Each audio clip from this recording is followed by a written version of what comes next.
अभी हमने इन और एट देखा, अब हम देखते हैं इन और ऑन। ठीक है, ये पेयर, ये कन्फ्यूज़न वाजिब है और ये इंटरचेंजेबली यूज़ होता है, लेकिन ये कन्फ्यूजन वाजिब नहीं होना चाहिए। जैसे I am in a car, I am in a car, okay, तो in a car, I am on a car आप कभी नहीं कहोगे, I am on a car, या I am in a plane, I am in a plane, I am on a plane. आप plane के ऊपर में, क्योंकि ये जो ऑन है, ऑन जो होता है ये पोजीशन है सरफेस को बताता है, ये सरफेस है। Lying on the table, the book is lying on the table, तो ये सरफेस टच कर रहा है, टच कर रहा है। आप कभी भी टच सरफेस में नहीं बैठते हैं, प्लेन में, प्लेन के ऊपर सरफेस को टच करके नहीं बैठते, तो ये इसका लॉजिक है। ठीक है, तो हमारा ये कन्फ्यूजन इन और ऑन का नहीं होना चाहिए। आई am in a car, confusion अब देखते हैं इसमें होना, ये इन और एट का कन्फ्यूजन वाजिब है क्योंकि ये इंटरचेंजेबली यूज़ हो जाता है, ये इंटरचेंजेबली यूज़ होता है, ये इंटरचेंजेबली यूज़ नहीं होता, तो इसमें कन्फ्यूजन नहीं होना चाहिए।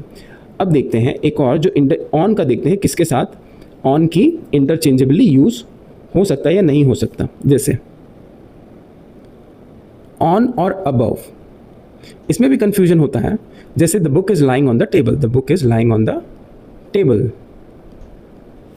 The book is above the table ऐसा नहीं बोलेंगे, ये कन्फ्यूजन भी नहीं होना चाहिए। अबव जो है, the book above table, the book is above the table, is lying above the table, ये नहीं होना चाहिए। अबव क्या है, अबव इज नो टच, और जो अबव और जो ऑन, सॉरी ये अबव यहाँ लिख दिए, और ऑन है ये टच वाला है, तो ये टच वाला है, ये नो टच वाला है। ऑलराइट, तो इसमें भी कंफ्यूजन है। The book on table, the book is lying above the table ऐसा नहीं बोलते, is lying on the table बोलते हैं। हाँ, ये बोल सकते हैं the fan is above, the fan is above my bed, ये बिल्कुल बोल सकते हैं। The bird is above, is flying above my house, तो ये बोल सकते हैं because it is no touch notion, no touch notion. Alright, अब और देख लेते हैं और किसमें किसमें कंफ्यूज हो सकता है, हम इस तरह से पढ़ते हैं। हाँ, अब एक चीज़, एक प्रीपोजिशन और है जिसमें आप कंफ्यूज हो सकते हैं, वो है बिसाइड और बिहाइंड। इन दोनों में भी आप कंफ्यूज हो सकते हैं, लेकिन दोनों का मीनिंग अलग है। बिसाइड मतलब होता है बगल में, बगल में, और बिहाइंड होता है पीछे। Like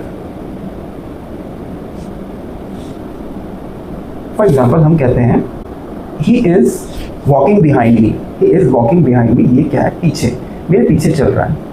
He is sitting beside me, ये मेरे बगल बैठा है।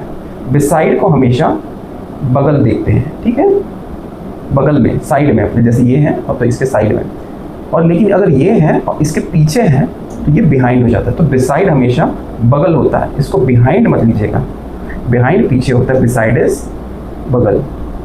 ऑलराइट।